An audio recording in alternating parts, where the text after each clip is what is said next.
So, Anamika, thank you so much for making the time to have a chat about all things coaching between Australia and India and leading towards just a few different perspectives about running coaches and courses in India. Of course, me coming up to launching a product and wanting to learn more about what you do in the Indian coaching scene.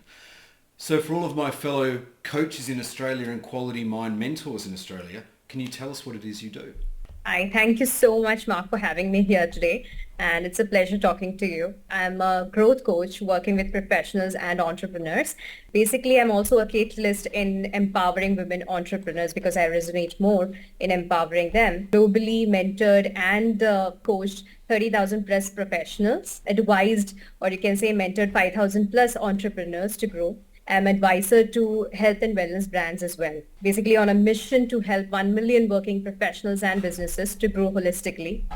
Basically helping them falling into the business zone rather than falling into the trap of burnout. You've mentioned three pretty awesome topics in there. One, I'm seeing more and more of women helping women in business with a real direct focus.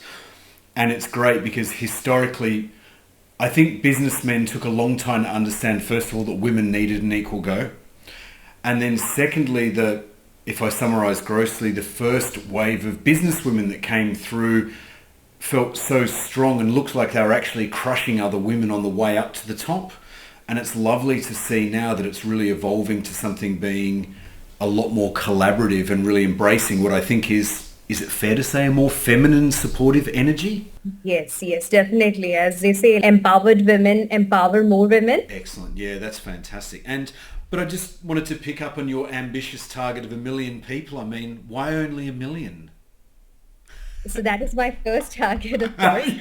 Once I Target reach A. that level, yeah. Once I reach that level, what will make bigger and bigger impact. And of course, the burnout topic is one that, particularly in India, I think, because you've got all of those challenges of life. You've got, the hustle, people working hard for either status or titles or money or property.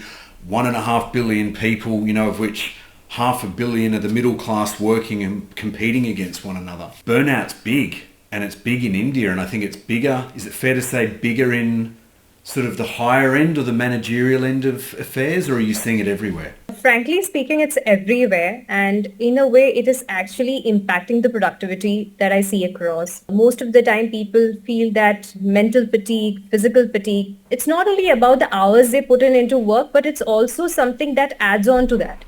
So there are many factors as we see these days, lot of devices that they use throughout the day. There is a lot of consumption of focus or energy that flows into this. Occupied all the time. And being occupied all the time also sort of messes up your system. Yeah, absolutely.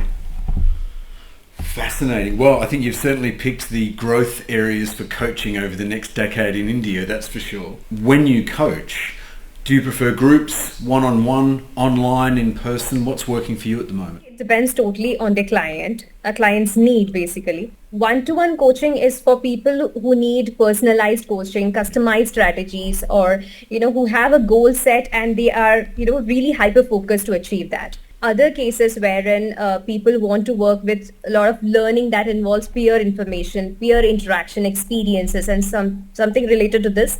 So it's more about group coaching. So it totally depends on how the client wants it to be.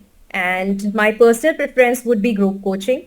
The reason being, you get a lot of experience sharing, a lot of, cumulative learning that happens. I also do one-on-one coaching, and it needs hyper-focused accountability as well as hyper-focused approach. So it's interesting. I think there's been a real shift over the past year or two to group coaching. And do you think Zoom has played a part in that? yes, definitely. I think Zoom has just eased the things. Now people don't have to geographically travel from one place to another. It's more about, you and me, like you're based in Australia, I'm in India, but yet we are having such a productive discussion here. Even in terms of coaching, the knowledge or the information or the clarity that somebody needs to get can be really accessible all over the globe. Mark, I would like to ask you one thing, what do you think is better for you? Like what's working, group or one-on-one? Pre-pandemic, I had all of the experience of managing offshore developers in India for Australian clients. And then, of course, when the pandemic began, anyone managing anyone anywhere, even if they were next door or on the other side of the world, it was all remote management. And one of the things that we put in place through the pandemic with our development team was that, I think it came from a Harvard study or maybe a Google study, where the most intelligent groups of people or the most productive groups weren't an equal mix of black and white or male and female or religion or education, but it was all about everyone speaking for the same amount of time in a meeting made for the greatest intelligence in a group scenario. Worked really effectively on complex development projects. Yet as I started coaching, for some reason I assumed it was all about one-on-one. Yet all of my experience, not only in development teams and being a CIO, but also teaching karate classes, it's one-to-many.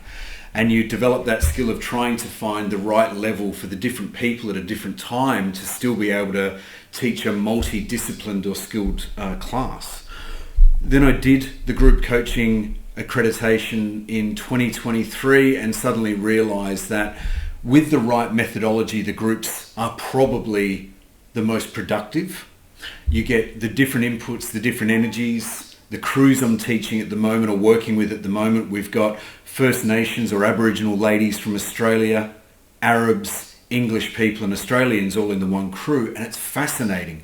But I've also found that they do need that one-on-one personalization sometimes to take that hyper energy from the group and channel it in a way that they need, that maybe there wasn't a question they were comfortable asking in the group scenario. The groups are great for organizations because the organizations want to deliver a package.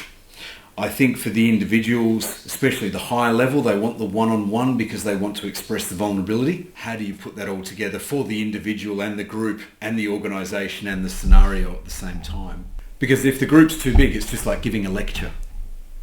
Overall, I probably like the groups more, but it's a stronger connection with the individual if the coach-client relationship gets to that next level of depth. Do you find as a coach that it's the moments are maybe in a 10-second burst when someone has that personal revelation, that generative moment? Many a times during group coaching, what happens is like you have some sort of a doubt within yourself, like, okay, whatever the coach is saying is completely okay, but I have certain, issues that is probably overlapping with the existing one. So what could be a customized solution for my problem?